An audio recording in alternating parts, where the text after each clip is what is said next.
नमस्कार, आप देख रहे हैं इंडिया न्यूज राजस्थान। मैं आपके साथ तरन्नुम जहान शेख। बुलेटिन की शुरुआत करेंगे फटाफट अंदाज में।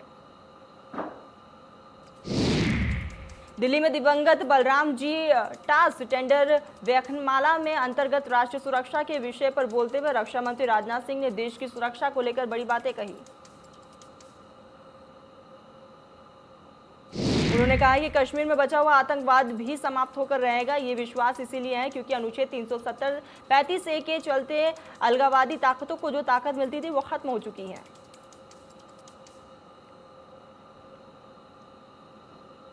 साथ ही कहा कि पाकिस्तान समर्थित आतंकवाद और मॉडल भारत में ध्वस्त हो रहा है। हाल के कुछ वर्षों में उन्होंने सीमा पर सीज फायर उल्लंघन बढ़ा दिए थे। पड़ोस के अफगानिस्तान को लेकर कहा है कि जो कुछ हो रहा है वो सुरक्षा की दृष्टि से नए सवाल खड़े कर रहे हैं। हालातों पर हमारी सरकार नजर बनाए हुए है और प्रत्येक नागरिक को देश वापस लाएंगे। केंद्रीय गृह मंत्री अमित शाह 3 दिवसीय दौरे पर अपने गृह राज्य गुजरात आए हैं और संसदीय क्षेत्र गांधीनगर में पदाधिकारियों से मुलाकात की। शाह के गर्भवती महिला के लिए सुविधाओं को लेकर कहा है कि पिछले 3 साल में 7.5 करोड़ गर्भवती महिलाओं और 3.7 करोड़ स्थापना करने वाली माताओं को प्रसव से पूरे 180 खुराक पॉली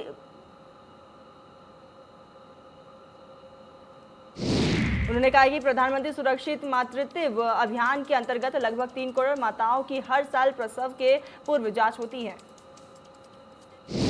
जम्मू कश्मीर के पुंछ में बीएसएफ ने आतंकी घुसपैठ की कोशिश नाकाम हुई है और इस दौरान जवानों ने एक दहशतगर्द को ढेर किया।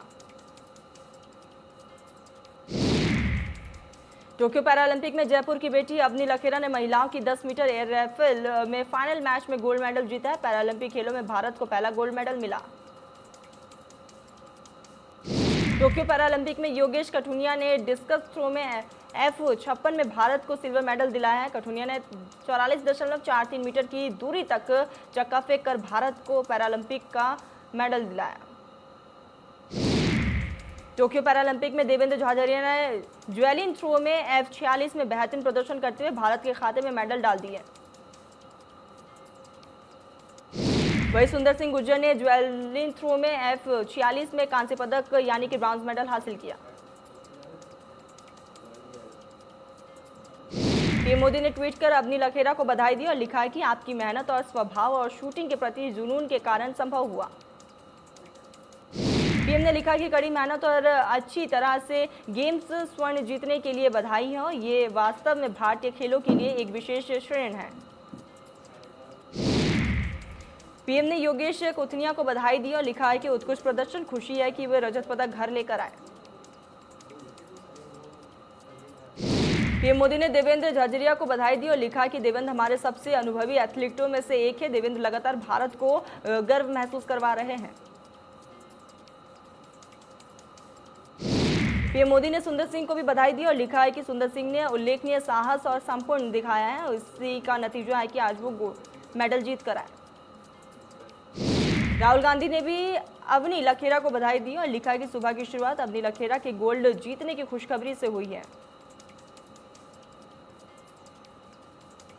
राहुल गांधी ने ट्वीट कर सिल्वर मेडलिस्ट योगेश कोथनिया को बधाई दी और लिखा कि आपकी प्रेरक उपलब्धियों पर देश को गर्व है।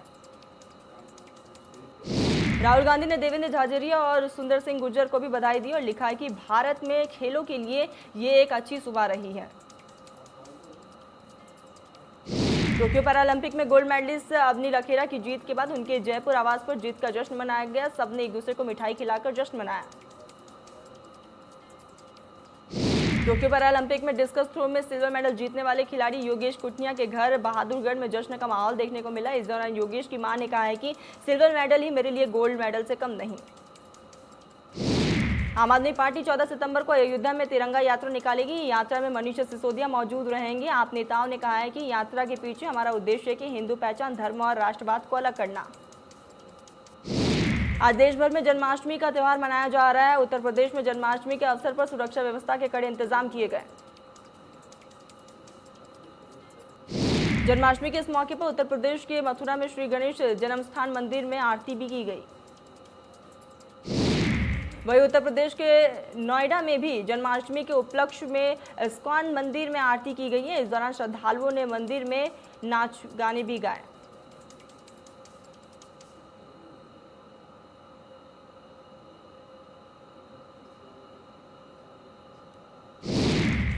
आज जन्माष्टमी के मौके पर राजधानी दिल्ली के बिरला मंदिर में लोगों ने भगवान कृष्ण की पूजा अर्चना की। इस दौरान लोगों ने कोरोना गाइडलाइंस का भी बखूबी पालन किया। दिल्ली के गौरीशंकर मंदिर में भक्तों ने भगवान कृष्ण की पूजा अर्चना की। इस दौरान लोगों ने कोरोना गाइडलाइंस का अच्छे से पालन किया। दिल्ली के ग्रेटर कैलाश में इस्कॉन मंदिर में श्रद्धालुओं को अंदर जाने की अनुमति नहीं थी। इस दौरान श्रद्धालुओं ने मंदिर के बाहर खड़े होकर दर्शन किए। जन्माष्टमी के मौके पर प्रधानमंत्री मोदी ने ट्वीट कर देशवासियों को शुभकामनाएं दी और सभी के जीवन में सुख समृद्धि की कामना की। राष्ट्रपति रामनाथ कोविंद ने भी ट्वीट करके जन्माष्टमी की शुभकामनाएं दी। दिसंबर 2023 तक भव्य गर्भगृह में होंगे रामलला के दर्शन। नींव का काम पूरा हो चुका है। अब एक साथ होगा परकोटा और रिटेनिंग वॉल का निर्माण। इस साल अयोध्या में आयोजित होने वाले दीपोत्सव में राज्य सरकार 7.50 लाख दिए जलाकर अपना रिकॉर्ड तोड़ेगी। पिछले साल 5.50 लाख दिए जलाकर Guinness book of world record में अपना नाम दर्ज कराया। पर्यटन विभाग ने इसके लिए तैयारियां शुरू कर दी हैं और इसके लिए एजेंसियों से प्रस्ताव मांगे गए हैं। राज्य सरकार ने 2017 से अयोध्या में दीपोत्सव की शुरुआत की है। एजेंसियों को इससे पहले 3 दिन तक ट्रायल करना होगा। इसमें 7,000 से ज्यादा वॉलंटियर शामिल होंगे। चयनित एजेंसियों को Guinness book of world record के अधिकारियों से संपर्क में रहना होगा। भारत में पिछले 24 घंटे में कोरोना के 42,909 मामले सामने आए। वही 380 की मौत हो गई है। रिकवरी रेट बढ़कर 97.53%। देश में कोरोना के कुल मामलों की संख्या 3,27 लाख के पार हो गया। वही सक्रिय मामलों की संख्या 3,76,000 से ज्यादा। केरल में पिछले 24 घंटे में 29,836 नए कोरोना के केस सामने आए। इस दौरान 75 मरीजों ने अपनी जान गंवा दी। एक्टिव मरीजों का आंकड़ा 2,12,000 से ज्यादा। महाराष्ट्र में पिछले 24 घंटे में 4,831 नए मामले सामने आए। 126 मरीजों ने दम तोड़ दिया। संक्रमितों का कुल आंकड़ा 64 लाख के पार। तमिलनाडु में 24 घंटे में कोरोना के 1,538 नए मामले सामने आए। 22 की मौत हुई है। एक्टिव मामलों की संख्या 17,322। कर्नाटक में पिछले 24 घंटे में कोरोना वायरस के 1,262 नए मामले सामने आए। 17 की मौत हुई है। संक्रमितों का कुल आंकड़ा 29 लाख के पार। आंध्र प्रदेश में 24 घंटे में कोरोना के 1,321 नए मामले सामने आए, जिसके बाद संक्रमित मरीजों का कुल आंकड़ा 20 लाख के पार हो चुका है। मृतकों का आंकड़ा 13,807। मुंबई में पिछले 24 घंटे में 345 नए कोरोना के मामले सामने आए। वही 2 मरीजों ने अपनी जान गंवा दी। संक्रमितों का कुल आंकड़ा 7,43,000 से ज्यादा। दिल्ली में पिछले 24 घंटे में कोरोना के 31 नए मामले सामने आए। वही एक भी मरीज ने अभी तक जान नहीं गंवाई है। संक्रमितों का कुल आंकड़ा 14 लाख के पार। महाराष्ट्र सरकार ने कोरोना के बीच बाहर से आ रहे यात्रियों पर बड़ा फैसला लिया। राज्य में अगर कोई भी यात्री एंट्री लेगा तो उन्हें कोरोना वैक्सीनेशन की दोनों डोज लगवाना अनिवार्य होगा। वही अगर वैक्सीन नहीं लगी होगी तो नेगेटिव आरटीपीसीआर रिपोर्ट दिखाना जरूरी है। अगर इन नियमों का पालन नहीं हुआ तो बाहर से आ रहे यात्रियों को महाराष्ट्र में 14 दिन के लिए क्वारंटाइन किया जाएगा। देश में पिछले 24 घंटे में 31,14,696 लोगों को वैक्सीन की डोज लगाई गई। टीकाकरण का कुल आंकड़ा 63,43 लाख के पार। टोक्यो पैरालंपिक में जयपुर की अवनी लखेरा ने गोल्ड मेडल जीता। इस मौके पर सीएम अशोक गहलोत ने ट्वीट करके उन्हें बधाई दी। सीएम ने लिखा कि जयपुर की अवनी लखेरा ने शूटिंग पैरा खेल में भारत के लिए पहली बार गोल्ड जीता है और प्रदेश का नाम पूरे विश्व में रोशन किया। सीएम गहलोत ने राजस्थान के पैरालंपिक भाला फेंकने वाले देवेंद्र झाझरिया और सुरेंद्र सिंह गुर्जर को भी बधाई दी।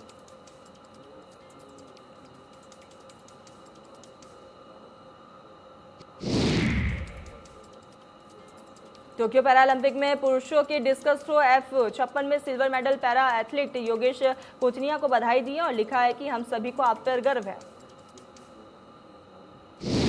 सीएम अशोक गहलोत ने अवनी लखेरा को स्वर्ण पदक जीतने पर बधाई दी 3 करोड़ और देवेंद्र झाझरिया को रजत पदक जीतने पर 2 करोड़, सुरेंद्र सिंह को 1 करोड़ से सम्मानित किया। साथ ही सीएम अशोक गहलोत ने कहा है कि तीनों खिलाड़ियों को पहले से राज्य सरकार ने वन विभाग में ACF के पद पर नियुक्ति दी है। प्रदेश के खिलाड़ियों को पदक जीतकर देश प्रदेश का नाम रोशन किया है।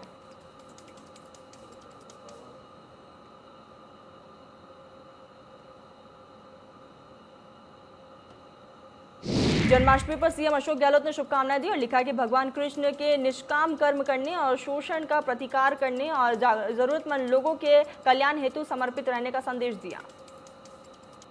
सीएम अशोक गहलोत ने लिखा है कि इस अवसर पर देशवासी भगवान कृष्ण को ज्ञान भक्ति कर्म के उपदेश को अक्षमत कर प्रदेश की उन्नति में अपनी सक्रिय भागीदारी निभाए। साथ ही सीएम अशोक गहलोत ने अपील की कि कोरोना संक्रमण के बचाव के दृष्टिगत सोशल डिस्टेंसिंग और कोविड प्रोटोकॉल का भी ध्यान रखें।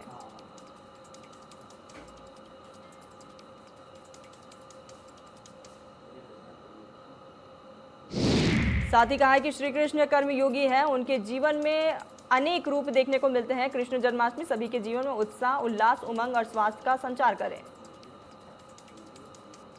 भरतपुर में चिकित्सा राज्य मंत्री डॉक्टर सुभाष गर्ग ने कान्हा का जन्म उत्सव मनाया। दूध दही से अभिषेक किया है, वही पोशाक और मुकुट पहनाकर श्रृंगार भी किया। जयपुर में राधा दामोदर जी मंदिर में कृष्ण जन्म उत्सव का जश्न मनाया गया। मंदिर में कृष्ण भगवान का अभिषेक किया गया। इस दौरान कोरोना गाइडलाइंस का भी बखूबी पालन किया गया। जयपुर में चाकसू में तीसरे चरण के चुनाव प्रचार का आज आखिरी दिन है। इसको लेकर बीजेपी प्रदेश अध्यक्ष सतीश पूनिया ने चंदलाई गांव में चुनावी सभा का संबोधित किया। यूडीएच मंत्री शांति धारीवाल की ब्राह्मण वर्ग पर टिप्पणी के मामले में मुख्य सचेतक ने मंत्री धारीवाल के बयान पर अपनी प्रतिक्रिया दी।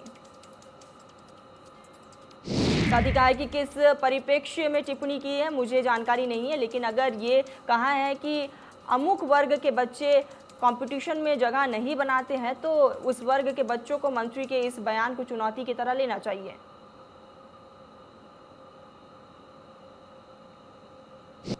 जयपुर में किसान नेता नाथुराम मिर्धा की पुण्यतिथि मनाई गई। पीसीसी में पुष्पांजलि कार्यक्रम का आयोजन किया गया।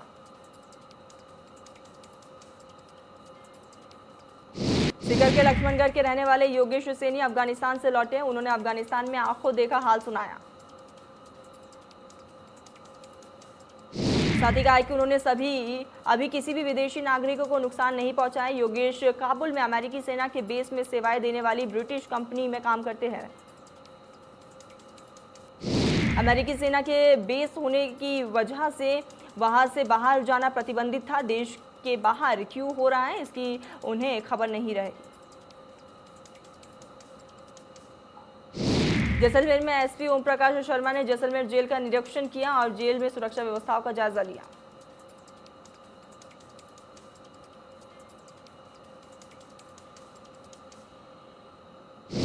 रतनगढ़ में कांस्टेबल के दर्ज करवाए गए मुकदमे के मामले में सैकड़ों लोगों ने डीवाईएएसपी कार्यालय में अपना विरोध जताया। लोगों ने डीवाईएएसपी सलेह मोहम्मद से मिलकर मुकदमे को झूठा बताया और मामले की निष्पक्ष जांच की मांग की। सरदारशहर थाने के कांस्टेबल ने सरपंच सहित कई लोगों पर मामला दर्ज करवाकर अपहरण और जाति सूचक गालियां निकालने का भी आरोप लगाया। अंता में अवैध मादक पदार्थों के खिलाफ चलाए जा रहे अभियान के तहत पुलिस ने गांजे की तस्करी करते हुए 2 आरोपियों को गिरफ्तार किया और कब्जे से 4 किलो 700 ग्राम गांजा बरामद किया।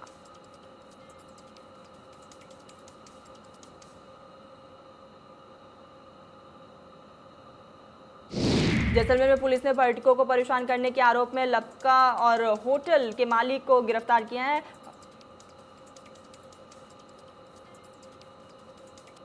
वीडियो में लड़का पर्यटकों को उनके वाहन के सामने बाइक चलाकर परेशान कर रहा है। पुलिस ने आरोपियों को गिरफ्तार कर लिया, साथ ही प्रयुक्त बाइक को भी जब्त किया। बानसून में बाइक सवार बदमाशों ने शराब की 2 गाड़ियों को आग के हवाले कर दिया। प्रदेश में लगातार आपराधिक घटनाएं बढ़ती जा रही है। इस वजह से पुलिस की कार्यशैली पर भी सवाल निशान खड़े हो रहे हैं। झालावाड़ के डग में नाबालिग के साथ दुष्कर्म का मामला सामने आया। आरोपी ने खेत पर काम करते वक्त वारदात को अंजाम दिया। पुलिस पूरे मामले की तफ्तीश में जुटी। कोटा के गुमानपुर इलाके में 2 पड़ोसी आपस में भिड़ गए। झगड़ा इतना बढ़ गया कि लोगों ने एक दूसरे पर चाकू और तलवार से हमला कर दिया। हमले में दोनों पक्ष के 7 से 8 आदमी घायल हो गए। घायल को एमबीएस अस्पताल में भर्ती करवाया गया। फिलहाल पुलिस पूरे मामले की जांच में जुटी। बाड़मेर के फुलाई कला में 12 से जोधपुर जा रही ट्रैवल्स बस के ड्राइवर को झपकी आने से बस अनियंत्रित होकर खाई में गिर गई। हादसे में करीब 1.5 दर्जन सवारियों को हल्की चोटें आई।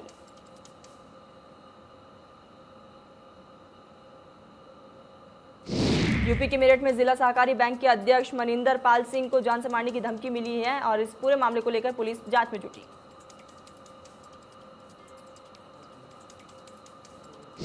बलिया के बसंतपुर में जननायक चंद्रशेखर विश्वविद्यालय पूरी तरह से जलमग्न हो गया है। यूनिवर्सिटी कैंपस के चारों तरफ पानी पानी, जिसकी वजह से लोग बेहद ज्यादा परेशान हैं।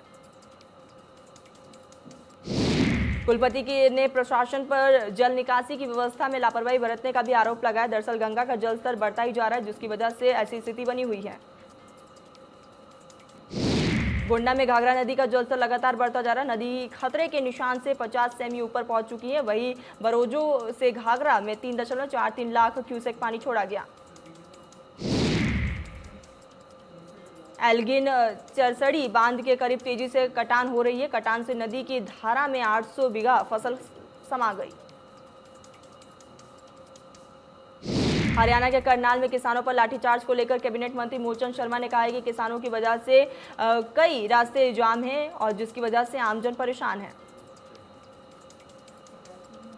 शर्मा ने कहा है कि उपद्रव करने वाले लोग किसान नहीं थे, किसानों को बदनाम करने वाले उपद्रवी लोग थे। साथ ही कहा है कि बीजेपी हमेशा किसानों के साथ है और उनकी फसल भी सुरक्षित है।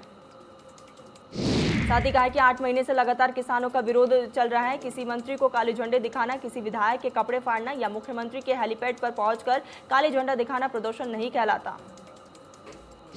20 साल से पाकिस्तान की जेल में बंद सागर के निवासी प्रहलाद राजपूत को रिहा कर दिया गया है। सागर एसपी के पहल पर बाघा अटारी बॉर्डर से अपना वतन वापसी आया। लंबे समय से अपने बेटे के इंतजार कर रहे परिजनों की आंखों में खुशी के आंसू देखने को मिले और एसपी की तारीफ भी की गई। एसपी ने बताया कि पाकिस्तान के जेल में भारत से 17 लोग बंद हैं। 2015 में पाकिस्तान सरकार ने इसकी जानकारी भेजी थी।